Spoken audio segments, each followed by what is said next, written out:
Hello. Ah, ooh, ah, ooh, Welcome ah, ooh, ah. to this week's edition of the Media Boat Podcast. Welcome to September. Welcome to You've made it. September, specifically September 2nd, 2020. This is episode 243 of That's not a Media thing. Podcast. That's not a thing. Um, if you're not familiar with us, the Media Boat Podcast is a podcast all about television, movies, video games, and music. Not necessarily in that order. Stop doing that, please. I tell you that every week. Yeah, it's a bit. We don't have any bits this week.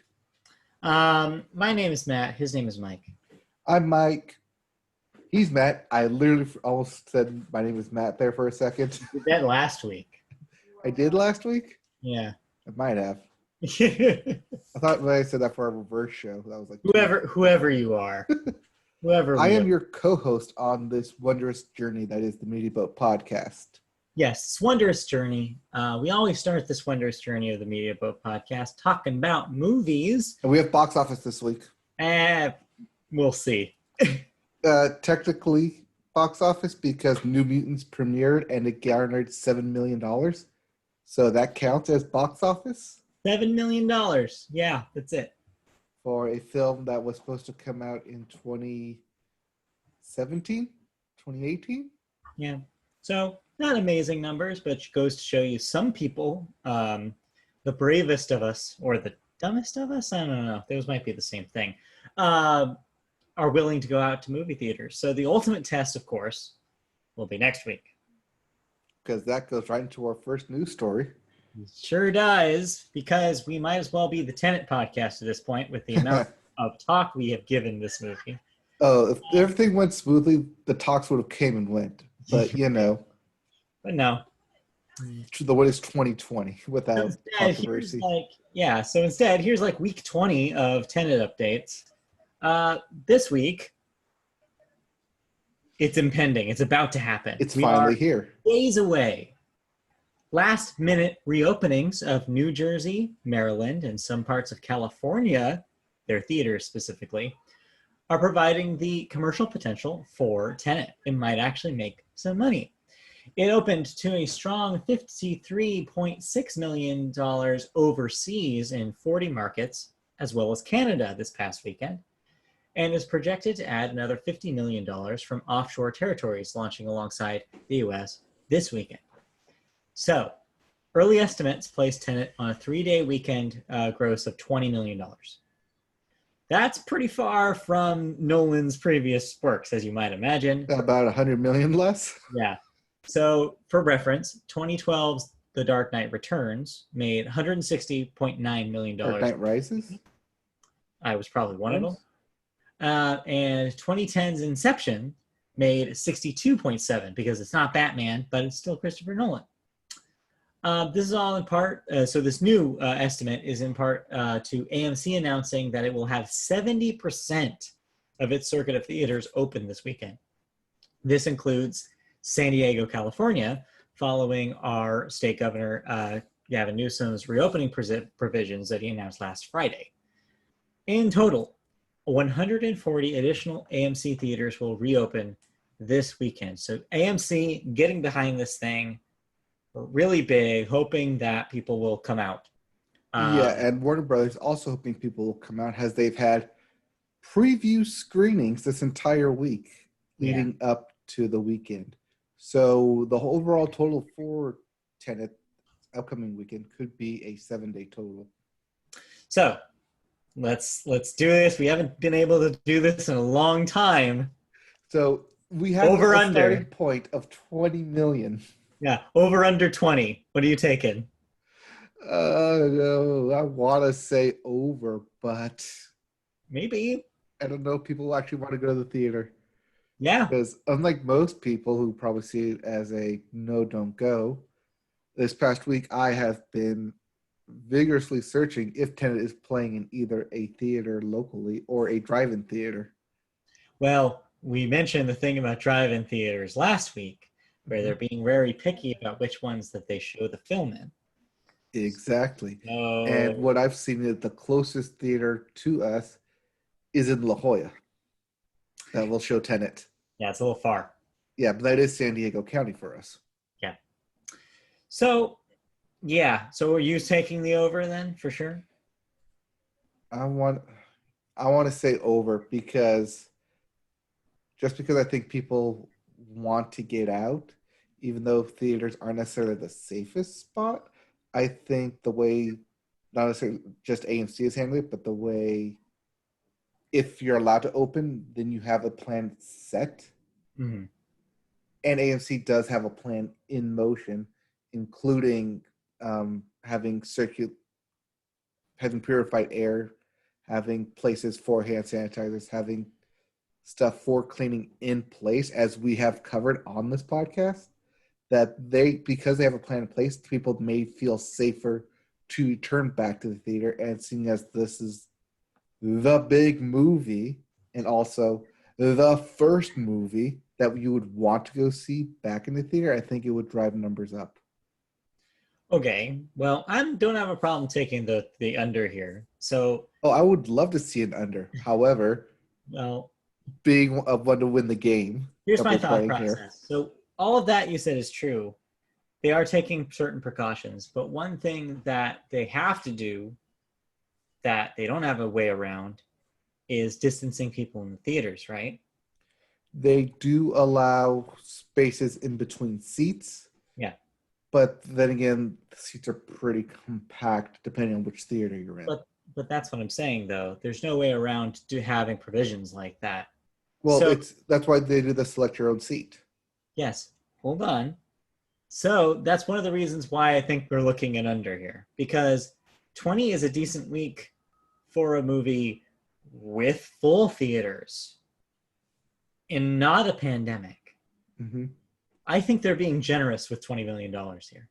So you think all those empty seats, the 40% capacity theaters, will hurt it? That takes a hit. So it's all of the, the trepidation that people have about going to theaters, on top of the fact that theaters cannot sell as many tickets as they would be able to before. I think those two things combined, I think you're not going to see 20. Yes, but because this is practically the only new theater and you're already limited seating, wouldn't you want to dedicate 80% of your screenings to Tenet? You're probably better off just putting all of your screens on Tenet, let's be honest. Well, yes, but, I got to throw some New Mutants and whatever that Russell Crowe thing is in there.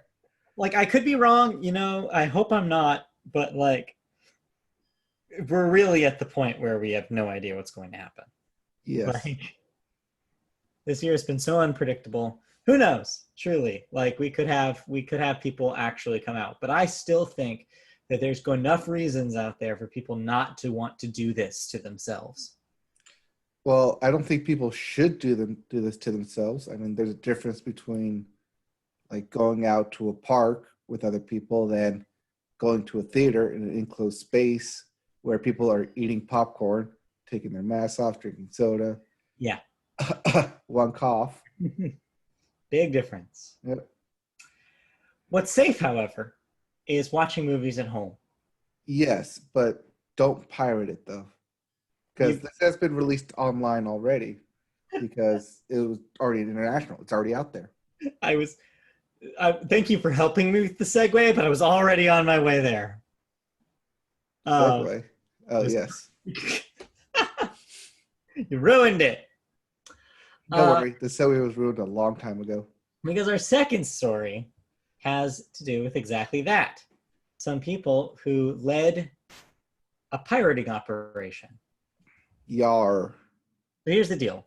According to federal prosecutors, 3 men, Jonathan Correa, Umar Ahmad, and George Breedy, say those names 3 times fast, concocted an international movie pirating scheme that caused tens of millions of dollars in losses to film studios and distributors over the course of 9 years. Manhattan federal court filings allege that the men conspired to run a copyright infringement crew called the Sparks Group. Ooh. Spark.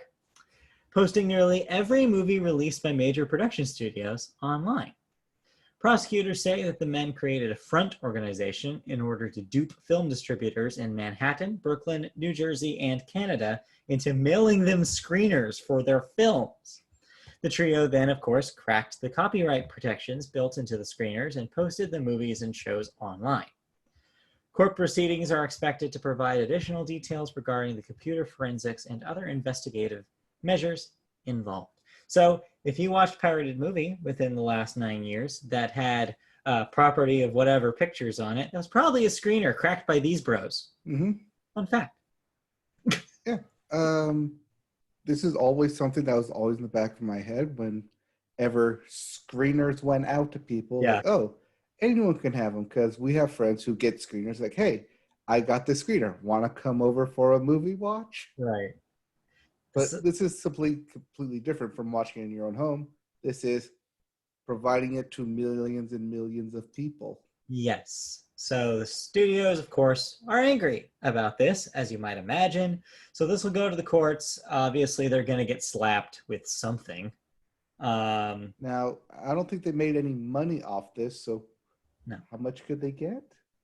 Well, that's even looking for a monetary thing. Well, if you remember that FBI warning at the beginning of every DVD or Blu-ray, it says it's like, what is it, up to $250,000 you're liable for? Mm-hmm. So they'll at least get fined that much, if not more. That's according to the FBI per instance, I would assume. I think it is. Yeah, I think the language they even use in that thing is as applicable. So it's like there could be other things, and like where they maybe the staggering like widespread of this like operation that these guys meant is probably worth a lot more. And so who knows? Right, but like I could sue you and win for $10 million. Are you ever going to pay it though? I don't know. Will I? Could you? Depends on what you're suing me for. That's what I'm saying. Like these companies who are going to like, I guess federal. Yeah. This is a federal. This isn't each company. So the United States government is suing them? It sure sounds like that. Federal, I mean, it's federal court. It says Manhattan federal court filings. So it may be New York State right now level, and then it might go up from there. Okay. We'll keep an eye out. We'll keep an ear out for it. For this story and see how it develops. But for now, let's move out of news and talk about movies we watched. You watched a movie that came out in 2020, but let's see, months ago. Yes, because it was just available on Peacock now. Oh, is it? Okay. Yes, that's why I saw it. I was like, oh, I should probably watch that. All right, so tell me about watch-at-home quarantine sensation Trolls World Tour. So when it came out, we were all discussing, like, should we buy it? Do we need to buy it? I'm not going to buy it. Who is this for? It's for your kids, and it's for parents who like music. Mm. Our thoughts eventually were spot on. That's exactly what this is. Yep. It's got classic music, but also the words are tweaked, so it kind of fits their story around the verses. But the choruses are mainly the same. It's about unifying music and what I thought was leading to a mono-genre conclusion. Yeah. Climatic battle ends up being not about that, but more about the music inside you and the music you choose to create. Inside me? Yes, and inside all of us. Oh. Which isn't where I thought it was going to go, and if it was, it should have been done differently. Like there are a lot of elements that were sprinkled in throughout it that I thought were leading to one thing, the ultimate conclusion being music is for everybody, which it was. But it added the twist of music comes from within us, and you don't need to belong to a certain musical tribe, to appreciate all music. Which in itself is a good message. Yeah, that doesn't sound that bad. No, but when you compare this with the first Trolls movie, where it was about finding who you are and being yourself, they completely almost redid the exact same thing, but in musical format. Yes. You know what? It's a tried and true formula. Like, that works. They know it works. Yeah, it's interesting to see where they go from here because I like the characters they introduce. I like the world that they're building out.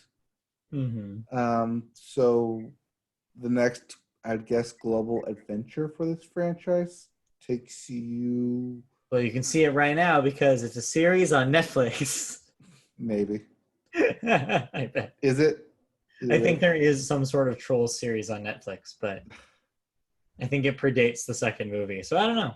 Right. Wow. Fan. I don't know. I would take it to like Trolls where there is no music and try and go that route. Or, so like Footloose, but with trolls. Yes. Yeah. That might be good. Footloose, but with trolls. Except it's about singing and not dancing. Yes, except they go to a place where they dance and don't sing. Yeah. Whereas these sing and then dance. Yeah. Yeah. Well, workshop that idea. I want to see a script by October 1st. All right, let's move on. I saw a movie that came out this week. I know. This week? Or last week, I guess. Did you go to a movie theater? I didn't go. I didn't have to go anywhere. What? No. I saw it at home. How? On demand. Okay, what did you watch? And why did you watch it? So, the family wanted something to watch. So my mother is in town. People of the podcast don't really need to know that, but I guess it offers context. Yes, so we all love your mother. Visiting with them and my newly born nephew. George Lucas. Yeah. And Lucas George. Big difference. George Lucas. I'm protecting his identity. So we were looking for a movie to watch, and we had remembered that the brand new Bill and Ted film was available on demand. So if you're familiar with the Bill and Ted franchise, both Excellent Adventure from I think 1989 and Bogus Journey from 92, 91, 92, one of those. So yeah, it's been a while since they made one of those things. Obviously, Keanu Reeves has had a whole career in the time between then and now. He's both been in and out of The Matrix. Yeah, Alex Winter, meanwhile, has really not. Both in and out of whatever restaurant he's been in. Oh, that's mean. Anyway. I said, that's been for buying, not for employee. But yeah, those movies are, depending on who you talk to, classics to some people of like that kind of era of stoner comedy. And then, the studio decided they wanted to revive it, bring it back for a third installment that takes place, well, now, where all the characters are aged up, time has passed, they have settled down with their wives and had children, namely 2 daughters. And it's this film kind of catches up where with Bill and Ted and their lives now as dads, and it manages to be a fun time. Really? I came out of this thing really positive. It's got the same kind of quirky, weird energy of the first 2 movies. There's a lot of callbacks to events and characters from those films. So if you really love those films, you're going to find a lot of cool throwbacks here. But even if you're not familiar with the source material, there's still a lot of fun to be had. A lot of music, a lot of music references. You get your time travel because you have to have your time travel in these movies. You get Keanu Reeves being Keanu Reeves, which is a big factor for a lot of people, I'm sure. The downside is, of course, as we're in the era of quarantine direct to on-demand releases, is that to see this, you are going to have to pony up $20 for a rental. Okay. So makes sense if you're a family of like 5 people like we were, but doesn't make as much sense if you're 2 people and you're like, $10, really? The kicker is you can also own it digitally for like $7 more. So if you're, that's literally the difference is $7. At least it was on our local cable service. So you're basically saying, do I want to watch this maybe once, maybe twice within a 48-hour period for $20? Or do I want to have this on my on-demand cable account, as long as I have the box that can run it. There's a lot of weird questions you have to ask yourself about video on demand releases right now, and whether or not you actually. This is Comcast cable So because Universal. This was Cox. Okay. But Comcast, Spectrum, they're all going to have basically the same thing here. This is going to be the same thing. From what I understand, you could also probably go through YouTube and buy this digitally. You could probably also go through Apple to buy this digitally for your Apple devices. You could probably go through Amazon Video to buy this. There are lots of different avenues, but it's probably going to be price parity pretty much throughout. You're going to look at. Say if I can connect it to my Movies Anywhere account, then it would make more sense. But you're also buying a thing to own without ever seeing it. So the question, of course, is yes, there's that. Plus, there's the question of, do you really own it? It can be taken away from you at any point if, on a whim, if they decided to delist it, depending on the service you use. So there's a lot of questions, but ultimately so that's why, they ended up buying it. I don't know why. I would have just rented it at this point. Because if I'm going to buy a movie, I want to get a physical copy of it at this point. But yeah, it was a fun movie. It was a fun time. It was enjoyable. The lesson of it was kind of cool because you expect like a time traveling movie to be about, especially one based on movies that were literally over 25 years ago now, to be about nostalgia and be about the past. This one actually has a nice theme throughout about kind of passing on the torch to the future. And so it's really, really cool that they kind of work that into the Bill and Ted story. So yeah, I recommend it. I think I give it it's not really a stream it if you can't stream it yet. Well, would you buy it then? So like I said, I recommend renting it. It's a fun night. It's a fun thing if you have the $20 to spend a night doing with your family or your significant other or by yourself. I don't know if you're a big roller and you want to spend money. I enjoyed it. It's a good time. Or just wait until it hits Netflix in a year. Is it better if you're fans of the original two? So that's kind of where I'm divided about it because I've seen those movies, but I saw those movies probably 20 years ago when I was a child. Mm-hmm. And I don't remember a whole lot about them. I remember like the major beats. So my nostalgia is pretty limited, but I had a good time with it. So I would say that if you are fans of the original, you are probably going to enjoy this. But even if you're not, I don't want that to deter you. Like, even if you're not a fan, like, I think it's still a fun movie. All right. Interesting. Yeah. I watched a film as well that came out in the year 2020. Okay. But I also kind of want to rate it as the worst film I've ever seen. Oh, boy. Coming out of the gate on that hot take there.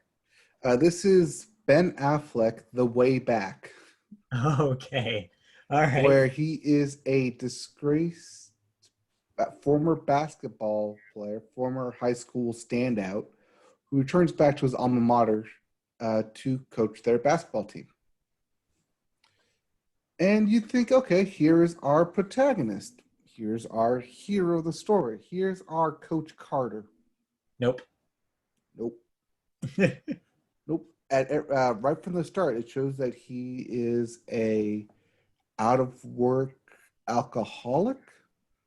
I don't say out of work because he works construction, but fallen from his former stature as a NBA superstar. Okay.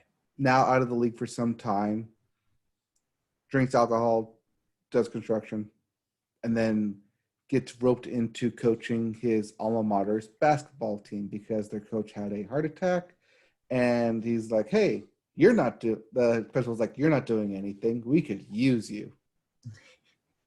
So the whole story, you go through this whole kind of redemption arc of Ben Affleck rebuilding his life together, trying to rebuild the team to a competitive team. Mm-hmm. Only for it to fall apart in the third act where he loses his job, he loses his connection with his family, and he ultimately loses the coaching job because of his drinking and can't basically control himself. But the team does great. They made it to the playoffs. They turned it around and had a winning season, which they hadn't had in 20 years. But at the same time, I never felt a real connection between the coach and the players. I never really like when they introduced the players, it went through real quickly. Here are the players. Here's what they do. Here's everything you need to know about them. That was 2 minutes of my time. You should know that by now. I'm quizzing you immediately. And unlike other films like Remember the Titans, where you get to know these players, you can say their names, easily identifiable.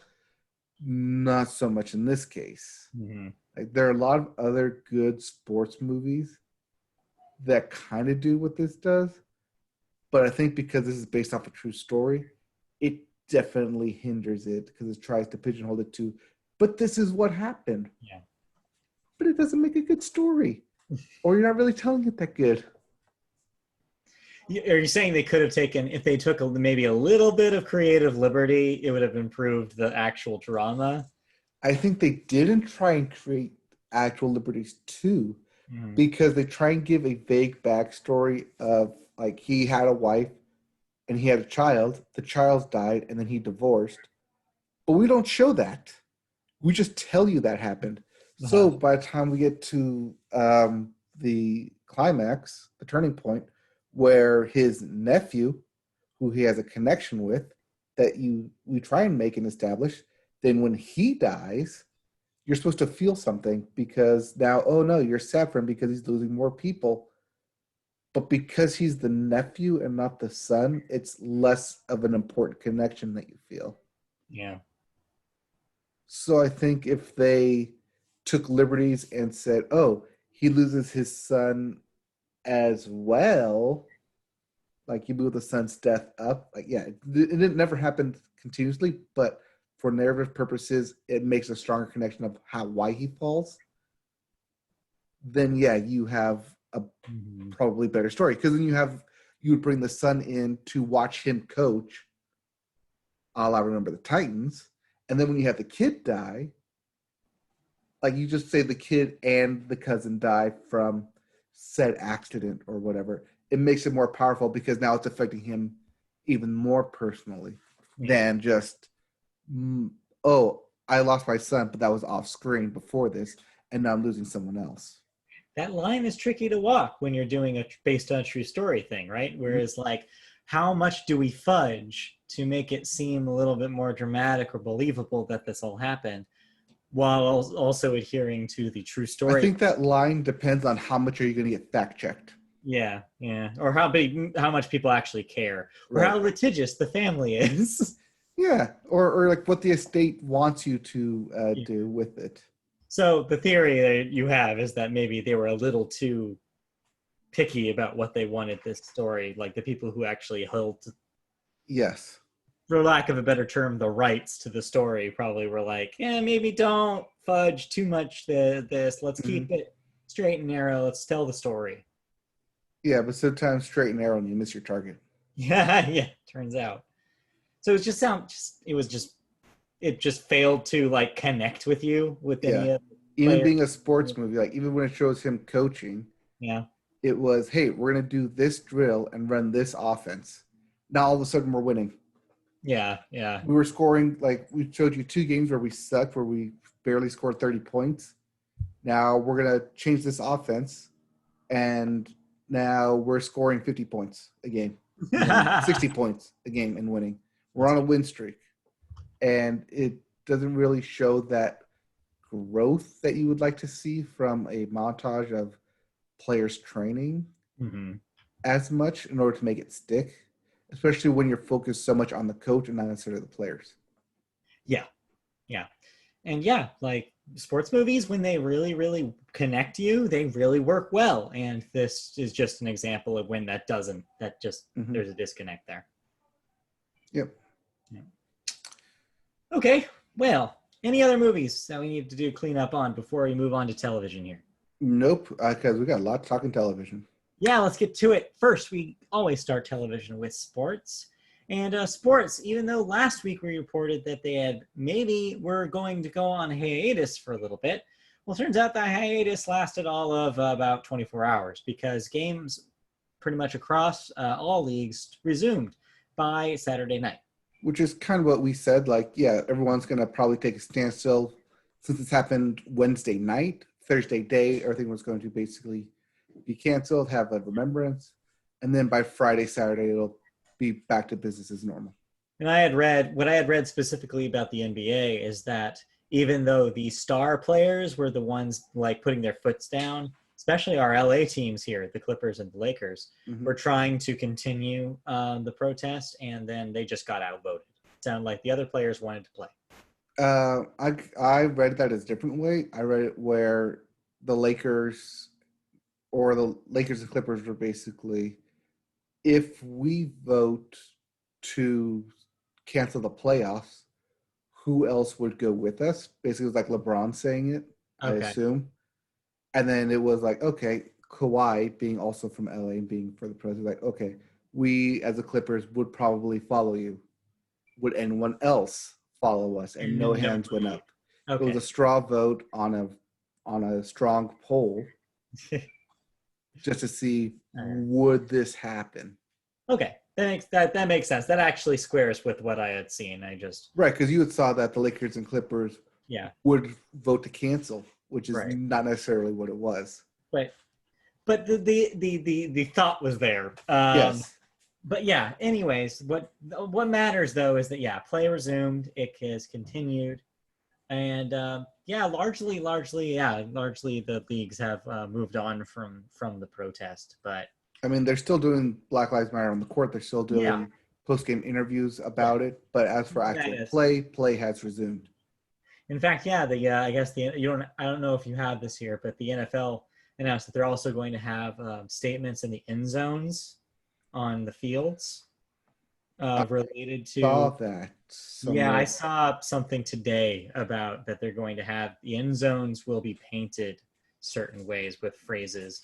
I think one of them that I saw was like end racism or something like that was a possibility for one. So we'll see. Yeah. I think it's only one of the end zones would be painted that way, not both. Okay. Well, I guess we'll see. Well, I mean, football is literally not that far away. Yeah, we'll see. This is, as you have here, the last week of no football. So the last week of no football. We come back. We're finally here. We're back to football. Wait, no, that was last year. Or 2 years ago. When was the back to football thing? Well, we're really back to football this year. Yep. Fantasy drafts have happened. Yeah. I have fantasy players on my team, on both leagues. And patient. I mean, normally you draft Labor Day, but because life gets in the way. Yeah. In this case, though, so while we're waiting, though, for football to come back, so the NBA and NHL conference semifinals have both begun. So if you're big on basketball or hockey and your favorite team is in those, you're probably on the edge of your seats. So good luck, I have to say. Meanwhile, also in football news, the last year's champions Kansas City Chiefs have received their rings. And they are huge and unnecessarily huge. Bling, bling. But the Kansas City Chiefs were not the only people to receive a ring that day. Okay. As Patrick Mahomes proposed to his longtime girlfriend. Yay! With a $550 million ring over 10 years. Good. That's good. And he dropped to his knee and he extended the ring out and he said, "Will you be my homie?" Anyway. My forever homie. My homie forever. My homie forever. There it is. I guess she'll be future Mrs. Mahomie. Yeah, Mrs. Mahomie. And then that should be my fantasy team name, Mrs. Mahomie. That's actually pretty good. But I don't have Mahomes on my team. Mahomie's treat all my players for Patrick Mahomes just so I can become Mrs. Mahomie. Yes. Live the dream. Hashtag no context. Exactly. There's your title for the show, Mrs. Mahomie. All right. Then also in sports, baseball is over halfway through the season. And that's great news if you're doing well, and horrible news if you're the Angels. Well, no, it's great news if you're the Angels, because that means you only have less games to play. Oh, so you have less time for this agony to end. Yes. Also, I think free agency will be ending this upcoming Labor Day weekend. Okay. So players are being traded, especially from the Angels. Oh my gosh. Wow. But yeah, baseball continues to chug along. Yep. And lastly, real quickly, I think I mentioned it in NFL news. It's not NFL news. Yeah, it is kind of NFL news related.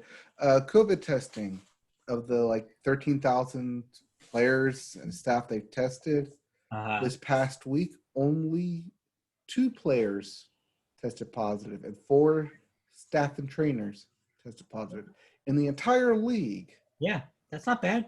Yeah.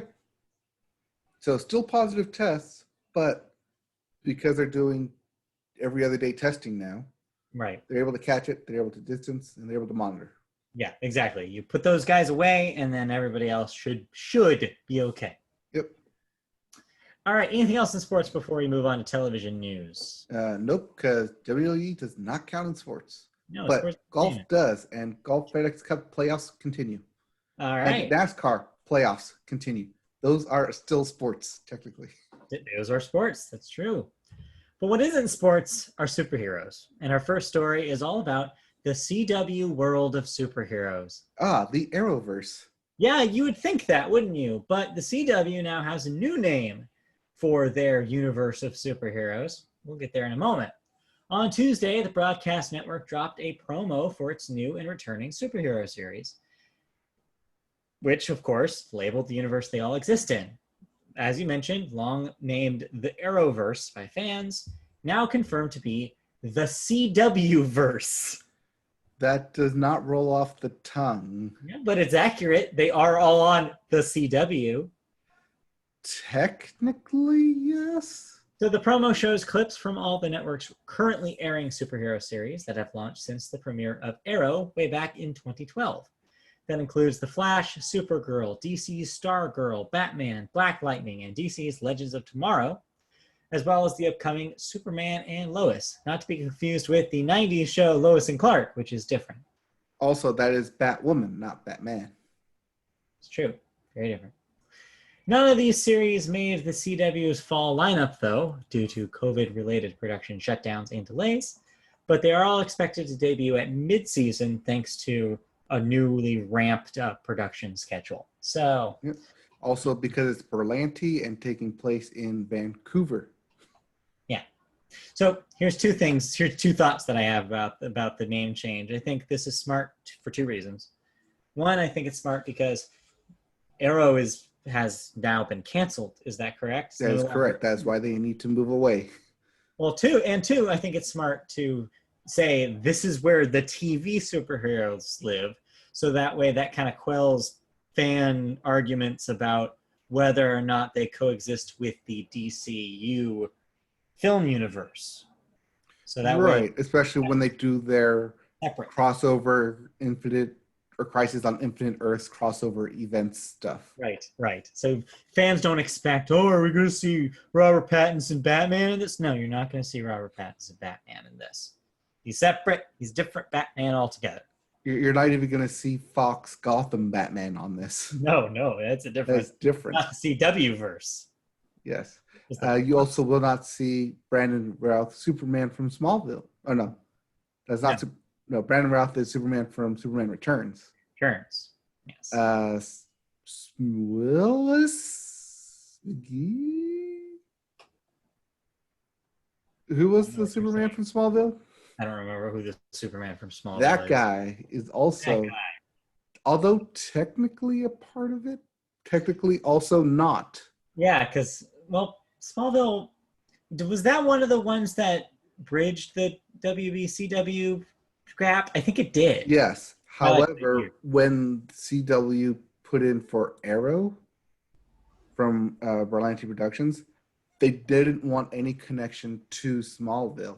Okay. In order to avoid confusion and avoid crossover. Yeah, it was so I bet its own separate thing. Yeah, I bet they don't involve that universe. Well, they did in one of the Infinite Earth timelines where he had a cameo, but because they also have, as you mentioned, Superman and Lois, it is a completely different Superman. I mean, who are we kidding? It's all comic books. There's going to be crossovers and cameos all the time that are going to. You know how crazy comic book lore is, where there's 5 different people of the same kind, yeah, and no one ever dies, yeah, but they do, but they don't. And there's different Earths and parallel dimensions all over the place. Anything is possible. So none of this means anything, anyways. But it's it's branding news to differentiate from their brands. Yes, Really, all it is. All right, let's move on to our second story here. Speaking of Warner Brothers, the big speaking of brands, conglomerate, the big brand that houses the brands of DC and the CW, well, they have a little bit of a shakeup in their animation division. it's Warner more Brothers, of a combination. Sure, yes. Warner Brothers Animation president Sam Register has received a promotion. Cha-ching! That's my Register joke. In that he will now be the president of sister Warner Media division, Cartoon Network Studios, as well. In his new role, Register will lead both animation studios as separate entities, but, quote, united by a commitment to creative excellence, new voices, and a culture of inclusion and collaboration. Combined, the two studios currently produce more than 30 series, including Teen Titans Go and Looney Tunes cartoons at Warner Brothers Animation, and Craig of the Creek and We Bare Bears at Cartoon Network Studios. This move comes as the newly installed Cartoon Network boss, Tom Ascheim, whose official title is President, Warner Brothers Global, Kids, Young Adults, and Classics, looks to align two of the industry's most powerful animation studios. Yeah, this makes sense, just to have all of the animators under the same roof.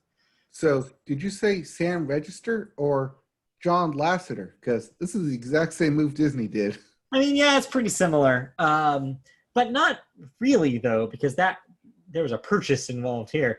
There was technically a purchase involved here, but way back in the late 90s when Warner bought Turner. So no, this is not really similar. It's more just consolidation, probably from a bankrolling standpoint, from an accounting standpoint, because I imagine it makes a lot more sense for them as a corporation to have all of their animators under one, one leadership, as opposed to, having to deal with two different sides not talking to each other. This allows them to collaborate more. This I imagine it'll be easier for you to see Cartoon Network shows show up on like the HBO Max. Those negotiations won't have to go from two separate companies per se, and will just happen individually. Well, see, I thought you were saying it was going to save them on accounting from not having two president heads of an that animation also is company. true. I mean, to be even simpler, yes, that is also true. And yeah, probably a good payday for this dude. I'm hoping that it also means potentially better paydays for the actual animators here, but we'll see. From what I understand is I think that the Warner and the Cartoon Network studios, I think those animators are union. So I think that's fine, but like, if I'm wrong, then they should be. But I'm pretty sure Warner's people are union. I mean, they've been union since the beginning of the union. So I wouldn't be. Well, that's also because Warner has been there since the beginning of time.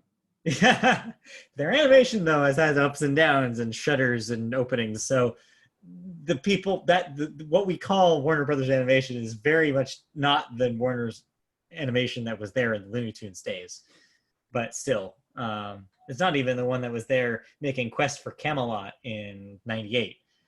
That's even a different studio. Remember that? Yeah,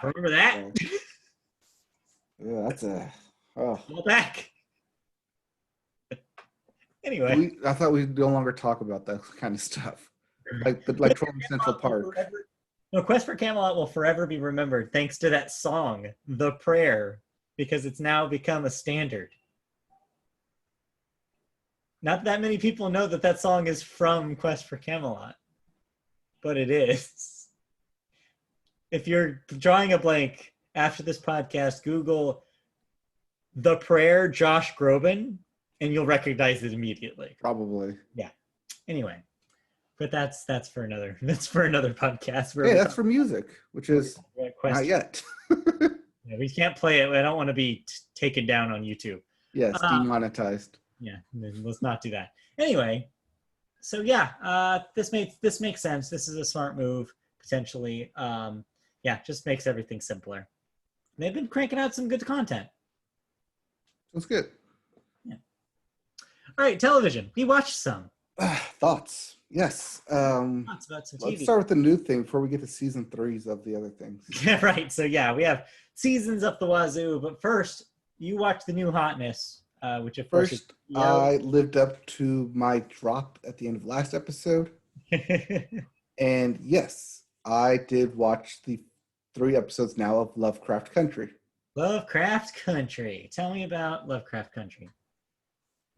Ooh, where to begin? I'm driving through the country. I'm seeing like cornfields, but then I see Cthulhu, and I'm really confused. Is that what Lovecraft Country? That is literally how it opens. Wait, is that a joke? No. Wait, wait, really? Yeah. I literally made that up. Yeah. The guy is going through the Battle of War. It starts like a 1950s reel. Then all of a sudden it transforms into him fighting aliens and then fighting Cthulhu. Only for Jackie Robinson to show up and split Cthulhu in half with a baseball bat. Okay. And then he wakes up from a dream. Got it. Interesting. But it does all that to set up that this is 1950s America. Yes. And yes, our protagonist, Tick, yes, that's his name, Tick, is traveling from the South United States up to Chicago to visit his uncle because he has a letter from his father, who lives in Lovecraft Country.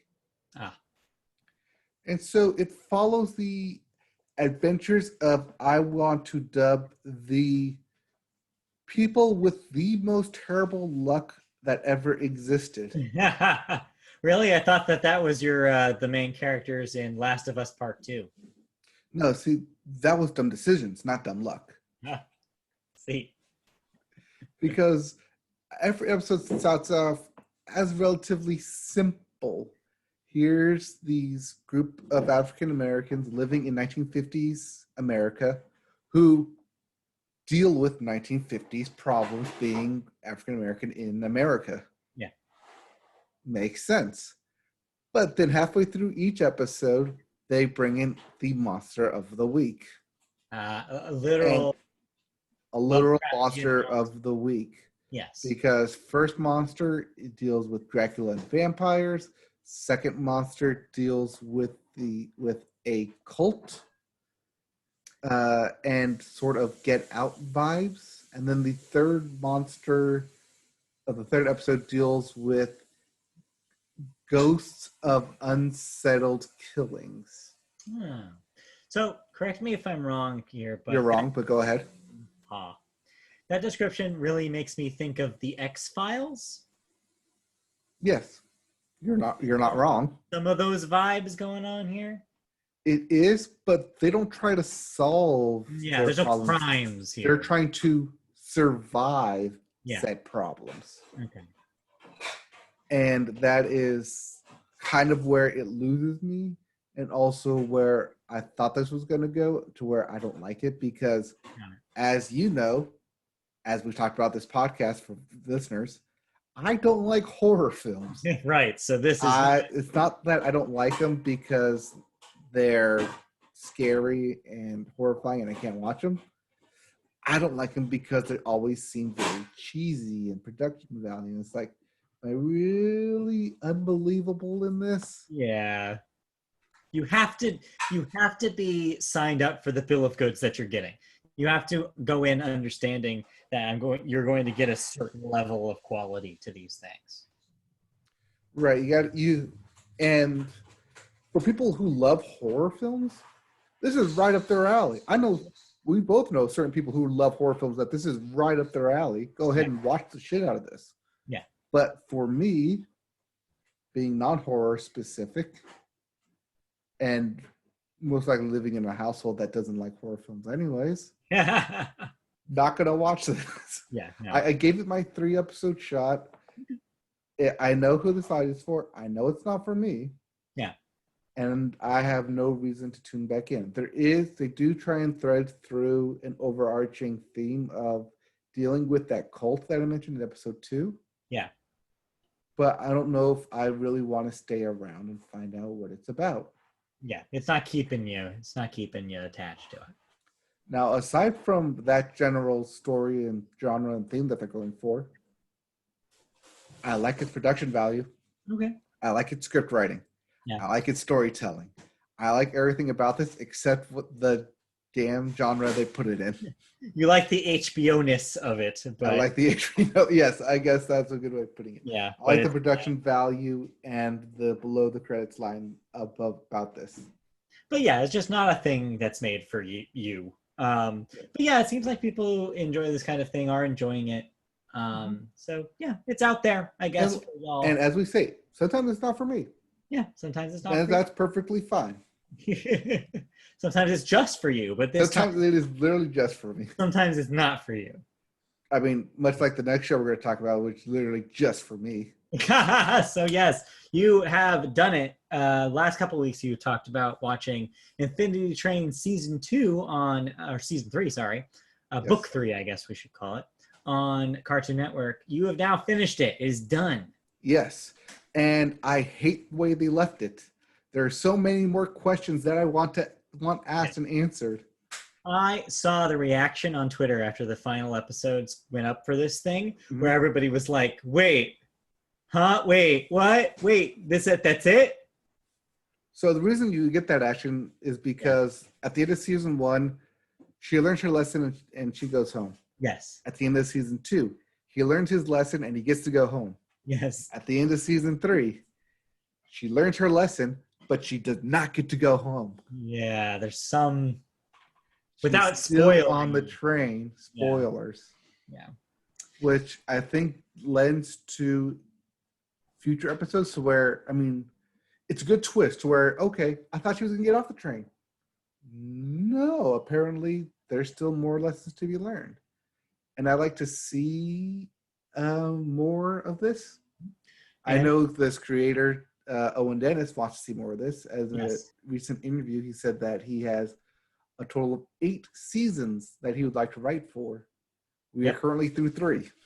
But as we said last week, the impetus is on the fans to watch it because HBO Max is watching those numbers. And if it performs over a certain line, we'll get more. And if it doesn't, we might not see all of those other books of Infinity Train. So get watching. Yep. I loved where they went with this. I love that each new book is something completely different from a new perspective, an anthology series. Yeah. And they're always tackling something different with each character. So I like to see where it's going. And there's also the through line of the conductor through all 3 books. Right. So it keeps that going as a part of it. And I really don't want to see this thing end just yet. I implore people to continue watching it. Watch it if you've already seen it. They're only 10, 12-minute episodes. Yeah. Not short. A big investment of your time. Mm-hmm. But yeah, no, I'm glad that it's still good. I'm glad that they did a good job with it. Yep. Like I said, I want to see more. I'm just happy what we got. I think story-wise, it is fresh and inviting. Yeah. And you can, like a train, jump in and out at any time you want, but you're going to get hooked.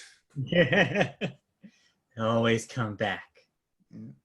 Yeah. So I watched a season 3 of a show. Well, technically speaking, I watched all 3 seasons of a show. So you watched all 3 seasons of a show? In the last 3 days. Now, can you say the title of said show? I can. So I watched all of Agretzko. Bless you. How you pronounce it. On Netflix. If you're unfamiliar, then you probably don't have a Netflix, because if you do, you've probably gotten at least one of these trailers thrown in your face at some point. Because I know I sure have. So this is the Sanrio show, at least based on a Sanrio character, a little adorable red panda who has an office job. That's at least the premise. Except the twist, as again, you probably know from seeing the trailers, is that this little red panda has a lot of rage inside of her. And in order to get rid of that rage, she secretly has a double life as singing karaoke death metal.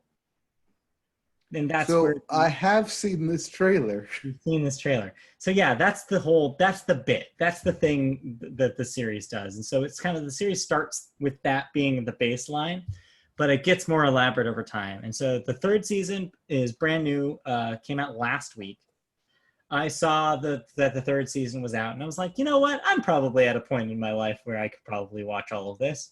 And sure enough, I did. So I'm happy to report that this thing is pretty good.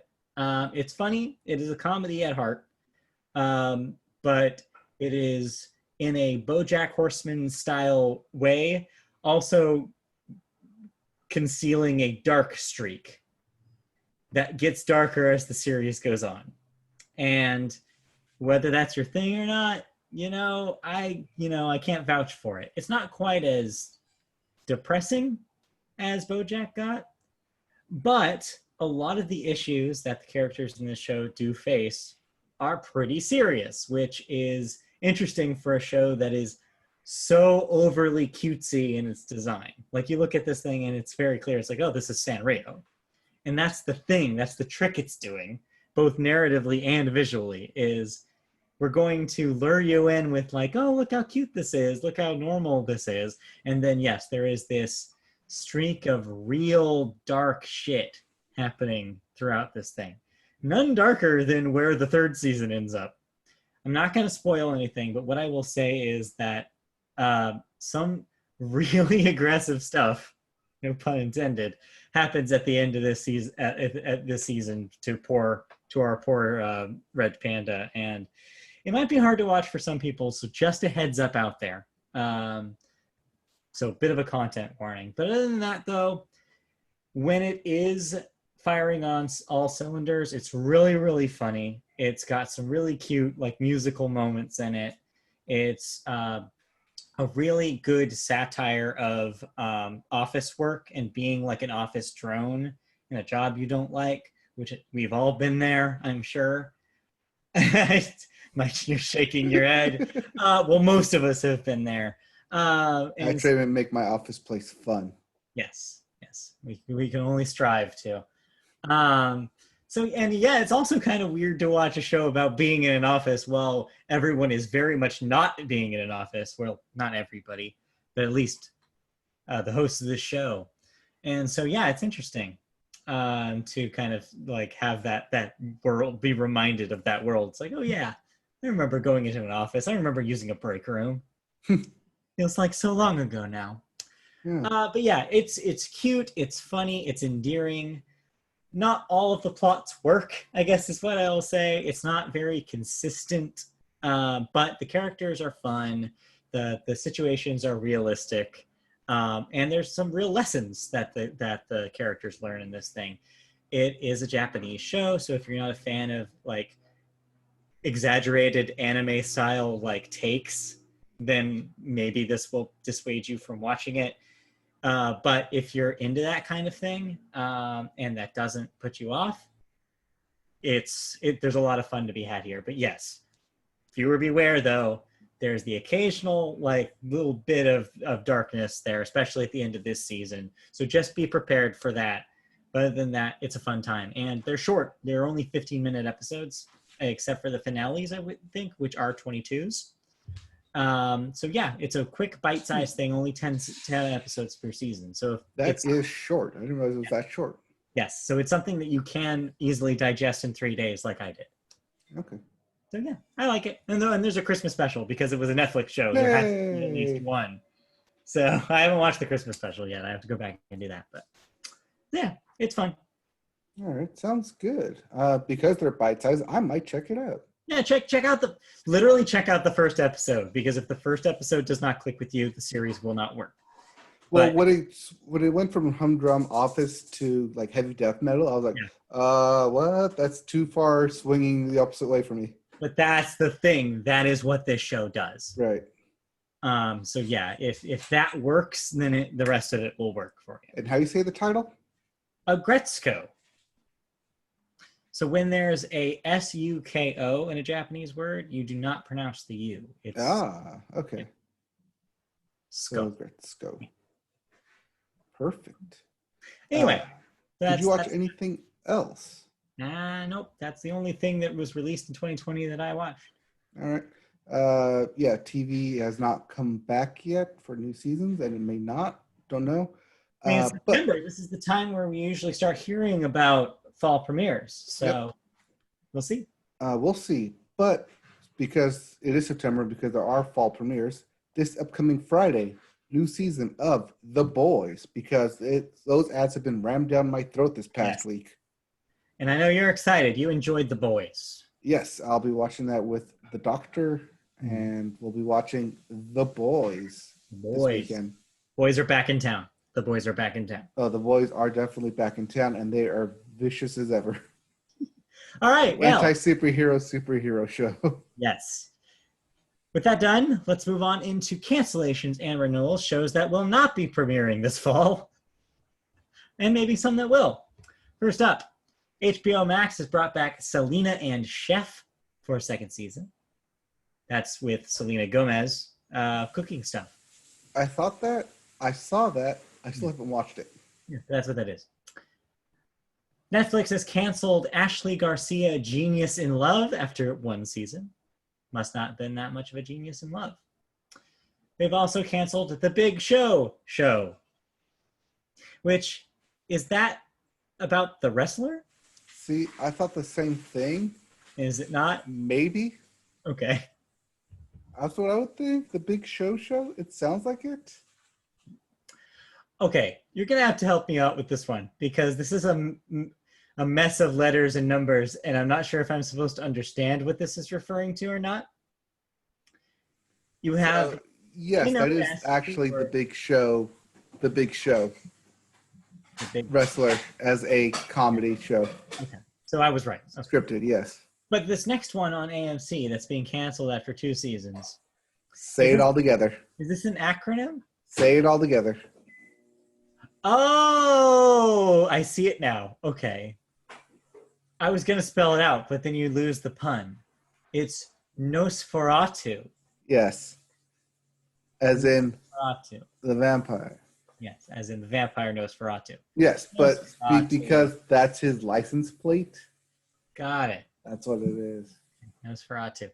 Well, it doesn't matter. You don't need to retain that information anymore because it's been canceled after 2 seasons. All right, let's move on to the next one. Paramount Network has canceled 68 Whiskey, which I didn't even know was a show. So there you go. I did. I know. That was the Jarhead light comedy. Sure. That's a comic subject. Yeah, I mean, they made Whiskey Tango Foxtrot on it. So that movie was not funny, so that checks. Anyways, let's move on. Now we have to talk about the saddest part of our week as a culture, as a nation, which of course are the deaths.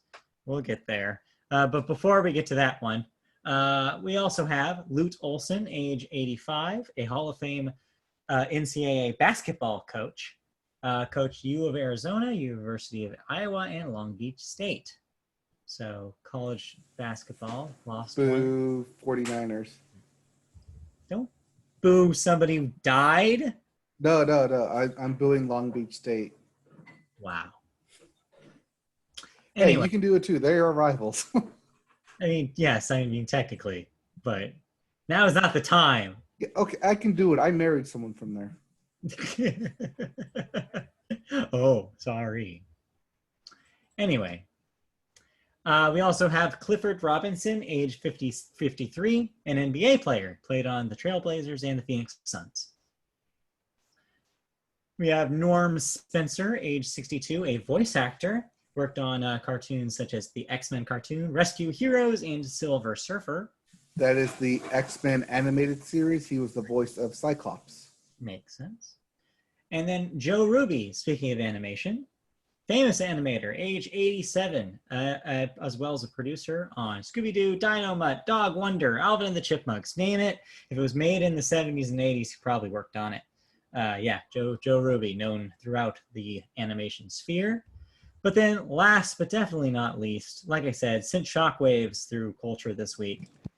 Yeah, if you're wondering why we didn't go through, how could we, as media people, go through movie news and TV news and not talk about the thing that dominated the entire weekend? The actual biggest story in movie news this week was, of course, the death of Chadwick Boseman, age 43.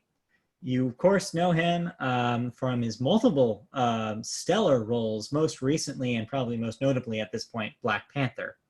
But before that, 42, Get On Up. He was a reliable biopic actor. He was also in Draft Day, drafted as the #1 overall pick by one Kevin Costner. Yeah. He had his whole career ahead of him still. Like he had been in, so many people felt like Black Panther was this breakthrough for him, and that was going to be the thing that pushed him into the stratosphere. And well, what came out on Saturday when we all found out about his death? That was not Saturday. That was Friday. It was Friday. Sorry, Friday. I know that because I was at a wedding on Friday, and that's all people were talking about. Yeah, we were on our way to a birthday dinner when we found out. It was. Lost my train of thought there. You were on your way to a birthday dinner. No, before that. Anyway, it was such a great loss. Well, yes, but what I was gonna say is that's what it was. What it was. The thing that we found out was that apparently he had been fighting with colon cancer since 4 years. For 4 years. So all of these films that we had seen him in, he had been filming diagnosed with cancer and actively fighting it. So there's this whole extra level of like just power that you can put into his performances now in retrospect, just knowing this battle that he was having, this struggle that he was going through, and just how put into perspective, Avengers Age of Ultron was 2014, and then he made his debut as Black Panther in Captain America Civil War 2 years later, 2016. Yeah. So right after that movie came out, probably during all the press junkets is when he found out. Yeah, so he basically played the character Black Panther throughout this, which is incredible. And it just goes to show you how great and powerful of a man he was. And so now, as you mentioned, it's kind of dominated the cultural landscape the last week. A lot of people kind of talking about how great of a person he was, looking up quotes from interviews in which he was talking about the things he pushed, especially on the set of Black Panther, to make it more inclusive, to make it more specifically African, make it more like in the voice of what he thought that the movie should be dedicated to and about. And so he not only played Black Panther, but he helped shape the movie that it became, and was a key hand in making it the thing that it, like the amazing thing that it was. Yeah.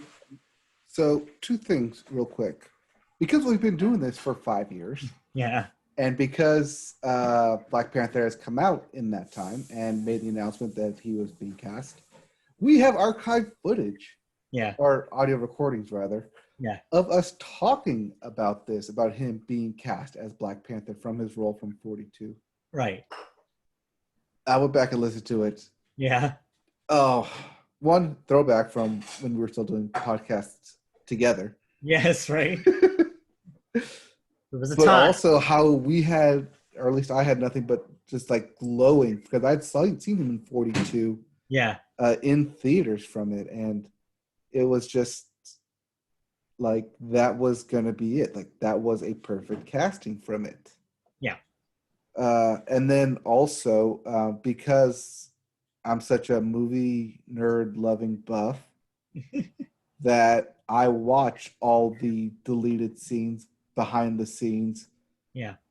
audio commentary and extra features on DVDs and Blu-rays that I watched the creating a universe from Sarah Finn in the MCU, and how Chadwick Boseman was not originally going to be brought in as the Black Panther, but rather he had screen tested for the role of Drax in Guardians of the Galaxy. Okay.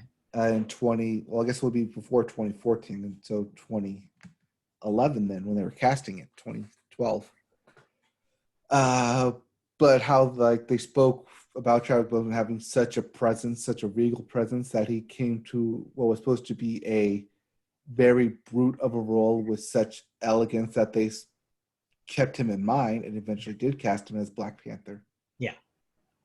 And then you also hear things more recently how him and Michael B. Jordan, his co-star in Black Panther, both played the same roles in All My Children. How Chadwick Boseman got his start basically in acting school when Denzel Washington came out and sponsored him for a trip. Yeah. Because he was from Howard University. Also, Howard University being prominent in Jordan Peele's films, as well as a historically Black college. Mm-hmm. And then also got to Howard University for a reason, because his last tweet was for fellow alumnus, for telling people to go vote, fellow alumnus Kamala Harris, mm-hmm. the current VP nomination with Joe Biden. Yeah. Yeah, I mean, if there was any, like, if this hadn't happened, I think his star would have just kept rising. Like, we would be looking at a potential future Oscar winner. Like, his role was what helped Black Panther get that Best Picture nominee. Yeah. And I mean, yeah, it's and that just makes it even sadder, I think, is why we're all taking it so badly, is it's just, yeah, like I said, he had the rest of his career ahead of him. He was only up from here. He was a genuinely great guy, and the more and more that's coming out about him, the things he said and done and helped, is he just is constantly just helping his community and helping his friends and family, and just out there being supportive and for these good causes. And so, yeah, that makes it suck even more that, like, not only are we losing an actor, that's not the big loss. The big loss is we're losing, like, a genuinely amazing person. And so, yeah, to have those things combine is it's rough. It's just a really rough one. And so, yeah, we don't have that many of these, but when one hits, it's, yeah, the whole world just cries at the same time. And that's what happened here. This is also part of the reason why we do these death announcements and their cancellations, because every now and then we get one that hits across everybody. Yeah. That we literally have to pause our show. Yeah. To say, like, all this great stuff about people. Yeah. The last thing I will say about it is that I think his legacy will be just the generation of kids that were able to watch him as Black Panther. That was one of the things going around the internet that I saw, of kids with their Black Panther action figures, having memorial services for Black Panther, and just all the I can't imagine what this might be like, because I'm a white kid, but just the idea of being like a Black kid and seeing such like a portrayal of a superhero like that on the big screen, when you had only seen white people, like, that must be life-changing, like, for a kid. Not just that, like, but if you've seen someone like you on screen, it's in a supporting role. Yeah, it's as the sidekick, it's as Falcon, it's as our War Machine. But in this case, no, he's the hero. He's also the king. He's right. also the most powerful like of all of them. It's like it's just such a different vibe. You're right. It's like it's that's why it mattered. And I think that it definitely propelled him onto another level, yeah. that of being a number one leader, which is why I don't want to say that's why Black Panther 2 has been delayed, but Yeah. the last thing we have talked about regarding Chadwick Boseman was contract negotiations Yeah. for Black Panther 2 and the future of the MCU. Yeah. I was thinking about like how we were going to pivot to that kind of side of the story. It's not hard because I don't want to focus so much on the franchise kind of part of this. But yes, briefly we should mention that this does put the future of the franchise into question, or at least it complicates it, because not as much though, because right, but because there are at least 40 years of Black Panther comic book lore to reach back from. Yeah. There are instances where Black Panther has died. Yeah. And his sister has taken upon the mantle. Right. There are instances where that has happened. So it's possible. It could happen. There are stories to tell. There's routes that they could go down. So yeah, we'll keep an eye on that part of the story. But for now, rest in power, Chadwick Boseman. Like, definitely seek out things, interviews with him. Listen to the director's commentary on Black Panther. He's mentioned a lot in that. Watch behind the scenes footage on the Blu-ray or on Disney Plus. Like, yeah, just or watch 42. Just watch watch I believe 42 is on HBO Max currently, so you can watch that. But yeah, definitely watch 42. That is a powerful movie if you have a chance to get to watch it. Draft Day has been on Paramount Network recently because football season. Right. But also he was, I think, cast in The Five Bloods, the Spike Lee film on Netflix. Yes, he is in that. That hasn't been released yet, right? Or it has? Did it? I want to say that was a summer film, so I think it has been released. Maybe. It may have already been released, but in some sort of video on demand capacity, so you might have to look it up in those areas. Right. But yeah, I believe that is out. Yeah, but yeah, that's, and just for people to continue his legacy, I know me, about favorite Michael B. Jordan will definitely take that upon, especially with his own production studio that we announced. Yes. But yeah, it's a rough one, but yeah, this is a great opportunity to honor just an incredible body of work and just like an incredible man who did incredible things. Yep. All right, let's move on because there's less sad things to talk about, believe it or not. Oh, so I want to stay sad. Music, too bad. Let's toss it over to you. Let's talk about the Billboard charts. Why don't we? All right, let's reconvene here. We got the vibes. Let's reconvene here. All right. Air out the water. Manly Man tears are Manly Man tears that we have here on Media Bill Podcast. No SPs, real SPs this year, so that's the closest we get. All right. Are you saying that because Jackie Robinson in 42? Which, he died on Jackie Robinson Day. Yeah, Let's not forget that. Isn't that just cosmic significance or something? I don't know. I know I was talking with some people that, like, had he stayed alive, he was probably going to play Kobe in something. Oh, he probably would have, huh? Yeah. Oh, well, let's stop thinking about this. All right, let's stop thinking about that. To music. Let's talk about music. Yes, let's talk about music as we move into music with the Billboard. We start the Billboard with the Hot 100. Hot. It's BTS. I don't want to segue into an awkward thing, but BTS has your number one song this week with Dynamite. That bumps last week's number one, WAP, to number two. Yes. By Cardi B featuring Megan Thee Stallion.